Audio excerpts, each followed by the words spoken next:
Hello everyone, welcome back coaching corner.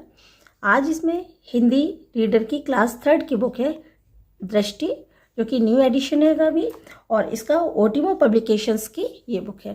तो इसका आज हम लोग फर्स्ट चैप्टर स्टार्ट करने जा रहे हैं। क्लास जो पहला लेसन है हमारा तो बुक का, तो ये है हमारी पोयम है जिसका नाम है प्रकृति का संदेश। तो प्रकृति का संदेश एक कविता है। इसमें हम सबसे पहले इसको स्टार्ट करने से पहले देखते हैं कि इसमें जो इसकी पाठ चर्चा है, यानी कि इसमें हम देखते हैं क्या सीखेंगे। इस कविता में कवि हमें अपने इर्द गिर्द स्थित वस्तुओं से प्रेरणा ग्रहण करने अर्थात उसे सीख लेने के लिए कह रहा है। इसमें कवि कहता है कि आपके आसपास जितनी भी चीज़ें हैं उनसे आप कौन सी चीज़ों से अच्छी अच्छी चीज़ें ग्रहण कर सकते हैं या कुछ सीख सकते हैं, इसकी हमें प्रेरणा दे रहा है। यानी हम कह सकते हैं कि इस प्रकार यह निश्चित है कि हम किसी से भी कुछ ना कुछ अच्छा जरूर सीख सकते हैं। ओके, यानी कि हम हमारे आसपास जितनी भी चीज़ें हैं उनसे हम कुछ भी अच्छा जरूर सीख सकते हैं। तो चलिए पोयम को स्टार्ट करते हैं। कविता को किस तरीके से पढ़ेंगे।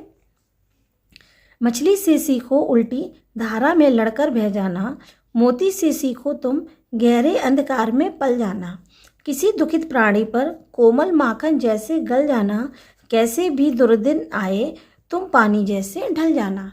तो इसमें इन लाइनों में कवि कहते हैं कि मछली से तुम्हें क्या सीखने को मिलता है या मछली से तुम्हें क्या सीखने की प्रेरणा दे रहे हैं। ये उल्टी धारा में, गंगा मतलब नदी की जो भी बहाव होता है हमेशा उसकी उल्टी धारा में वो बहती है। तो वो जी कह रहे हैं कि विपरीत स्थितियों में भी हमें आगे बढ़ने की सीख देती है। दूसरे कह रहे हैं मोती से सीखो अंधेरे अंधकार में पल जाना, और मोती से हमें क्या सीखने के लिए कह रहे हैं कि अंधेरे में भी रहकर, यानी कि अंधकार में भी रहकर भी आपको क्या है उसमें भी खुश रहने की प्रेरणा दे रहे हैं। किसी दुखित प्राणी पर कोमल माखन जैसे गल जाना, और कोई भी अगर दुखी प्राणी मिलता है तो उस पर हमें हमेशा प्यार से उसके साथ व्यवहार करने की सीख दे रहे हैं। कैसे भी दुर्दिन आए तुम पानी जैसे ढल जाना, और किसी भी तरीके के आपके यदि बुरे दिन होते हैं, यानी दुर्दिन मीन्स बुरे दिन आते हैं, उस समय भी हमें हिम्मत न हार कर, और पानी जिस तरीके से लगातार बहता रहता है इस तरीके से हमें अपने जीवन को जीते रहना चाहिए। आगे देखते हैं। सरिता से सीखो बहना तुम अपना मार्ग बनाना, और हवा से सीखो नभ में ऊपर उड़कर छा जाना, बादल से सीखो औरों की जग में प्यास बुझाना, और सूर्य से सीखो तप कर धरती रोशन कर जाना। सरिता से हमें क्या सीखने की प्रेरणा मिल रही है। क्या कह रहे हैं कि धरती से तुम्हें सीखना चाहिए, सरिता मीन्स नदी, तो नदी से सीखना चाहिए कि वह अपना मार्ग खुद चुन लेती है कि उसको किस मार्ग से जाना है।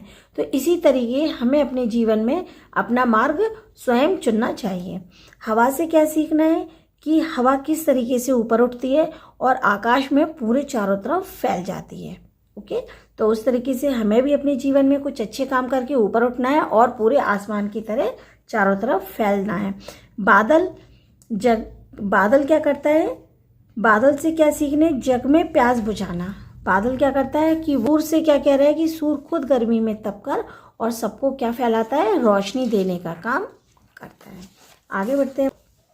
अंधकार आए तो नन्हे दीपक जैसे लड़ जाना, अत्याचार अनीति जहां हो वहां पर्वत जैसे डट जाना।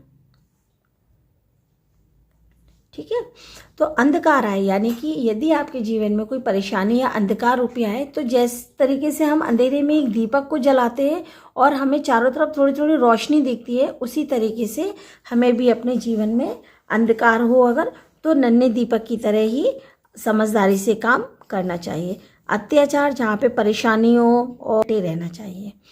और क्या कह रहे हैं, औरों के हित पेड़ों जैसे, और क्या होते हैं, औरों के हित पेड़ों जैसे मीठे मीठे फल जाना। कैसे, पेड़ हमेशा जो भी फल होता है वो अपने आप में खुद नहीं खाता, हमेशा किसके लिए, दूसरों के लिए ही फल जो पेड़ होते हैं वो फल देते हैं। इसीलिए वो जी कह रहे पेड़ों की तरह बनो जो दूसरों को मीठा फल दो, है ना, खुद मेहनत करके वो दूसरों को मीठा फल देते हैं। मरकर भी तुम नील गगन में पर अपनी लाली मल जाना। और वो क्या कह रहे हैं कि मरकर भी नीले गगन, यानी आसमान, आसमान नीला होता है, तो कह रहे हैं मरकर भी कुछ ऐसा काम करो जो तुम्हें मरने के बाद भी लोग याद करें। तो ये किसकी द्वारा लिखी हुई है? इस कविता के कौन है ये कवि? धन के कवि कौन है? घनश्याम कुमार, जिनका नाम है देवांश। ओके, घनश्याम कुमार देवांश। तो ये क्वेश्चन है मौखिक में क्या है? सूर्य क्या करता है? तो सूर्य हम लोगों को क्या देता है? रोशनी देता है। ओके, फिर दूसरा है पेड़ों से हमें क्या मिलता है? तो पेड़ों से हमें क्या मिलता है? पेड़ों से हमें मीठे मीठे फल मिलते हैं। मोती कहाँ पाया जाता है? मोती सीप में पाया जाता है, सीप में, है ना। दीपक किससे लड़ जाता है? तो दीपक किससे लड़ता है? दीपक यानी जो रोशनी होती है वो किससे लड़ता है? वो अंधेरे से लड़ जाता है। हमें दुखित प्राणियों के साथ क्या करना चाहिए? तो दुखित प्राणियों के साथ हमें हमेशा कैसा? प्रेम पूर्वक, यानी कि कोमल जैसा भावपूर्वक, कोमल सॉफ्ट जो होता है ना नेचर, तो हमें दुर्दिनों में किसकी तरह ढल जाना चाहिए? हमें दुर्दिनों में किसकी की जगह क्या लिखेंगे? पानी की तरह ढल जाना चाहिए। हवा से हमें क्या सीख मिलती है? हवा से हमें नभ में ऊपर उड़ जाने की सीख मिलती है। मछली से क्या सीख मिलती है? विपरीत परिस्थितियों में भी आगे बढ़ने की सीख मिलती है। विपरीत परिस्थितियों में भी आगे बढ़ जाने की सीख मिलती है। ओके, चलिए आगे। अर्थ स्पष्ट करना है कि किसी दुखित प्राणी पर कोमल माखन जैसा गल जाना का मतलब क्या है? और कैसे भी दुर्दिन आए तुम पानी जैसे ढल जाना।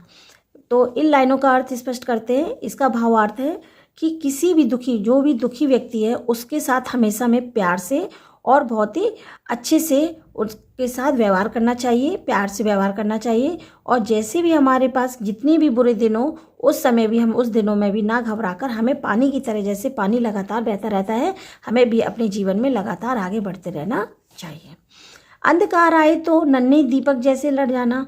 और यदि हमारी ज़िंदगी में कोई अंधकार रूपी परेशानी है या कुछ परेशानी आती है तो उस समय हमें ना घबराकर कहीं ना कहीं उसकी परेशानी का हल ढूंढ लेना चाहिए। अत्याचार अनीति जहाँ हो पर्वत जैसे डट जाना। और जहाँ भी अत्याचार हो रहा हो या तुम्हारी नीति की बात ना हो रही हो, वहाँ पर हमें हमेशा पर्वत जैसे अडिग रहता है और डटा रहता है, अपने स्थान से नहीं हटता। उस तरीके से हमें उस जगह पर डटे रहना चाहिए।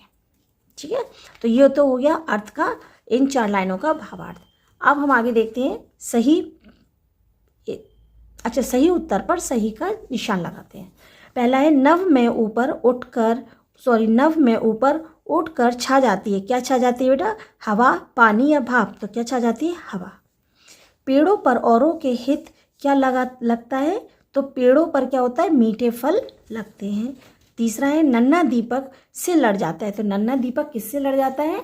नन्हा दीपक अंधकार से, सूर्य से या चंद्रमा से? तो किससे लड़ता है? अंधकार से। तो इसमें लगाएंगे कि नन्हा दीपक अंधकार से लड़ जाता है। ओके, तो इसी के साथ आज पहला चैप्टर था। हमारी क्लास 3 की नई बुक है जिसका एडिशन अभी न्यू है 2025 का ही, और बुक का नाम है दृष्टि। तो उसका आज फर्स्ट चैप्टर हमने स्टार्ट किया था जो कि यहीं खत्म होता है। मिलते हैं हम लोग नेक्स्ट वीडियो में नए चैप्टर के साथ। तब तक के लिए बाय, टेक केयर।